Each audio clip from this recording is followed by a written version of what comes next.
আসন্ন ষষ্ঠ কচুয়া উপজেলা পরিষদ নির্বাচনে চেয়ারম্যান পদে টেলিফোন প্রতীকের প্রার্থী মোহাম্মদ মাহবুব আলমের গণসংযোগ ও পথসভা অনুষ্ঠিত হয়েছে। কচুয়া চাঁদপুর প্রতিনিধি জানান,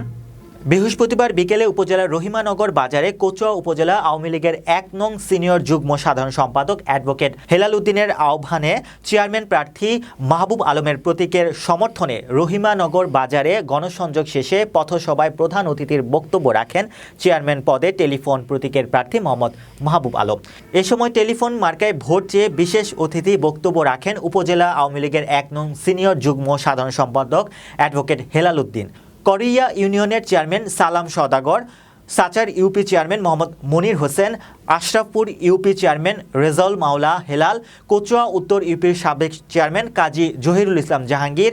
উপজেলা যুবলীগের সহসভাপতি ও পৌর কাউন্সিলর কামাল হোসেন অন্তর, সাংগঠনিক সম্পাদক নজরুল ইসলাম, উপজেলা ছাত্রলীগের আহ্বায়ক সালাউদ্দিন সরকার, ১ নং সিনিয়র যুগ্ম আহ্বায়ক সোহাগ উদ্দিন সহ আরও অনেকে। আমার এমপি মহোদয় যাকে সবচাইতে বেশি পছন্দ করবেন,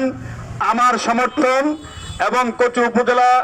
বিভিন্ন ইউনিয়ন উপস্থিত আছেন, একটা ইউনিয়নের চেয়ারম্যান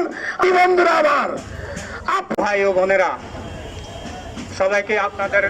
আমার পক্ষ থেকে দিন এই কটা দিন আমাদের পরিশ্রম করতে হবে। ঘরে বসে থাকলে যেই টেলিফোনের গণজোয়ার উঠেছে, ইনশাআল্লাহ দক্ষিণ কচু থেকে এই রহিমানগরবাসীকে আমি ধন্যবাদ জানাচ্ছি। আমরা ২৯ তারিখ এই ৯, ১০, ১১, ১২ মাহবুবের গাটি এটা প্রমাণ আমার সিনিয়র সহসভাপতি যুব এবং ছাত্র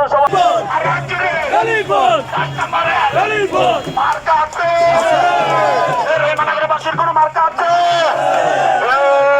থাকলে পারলাম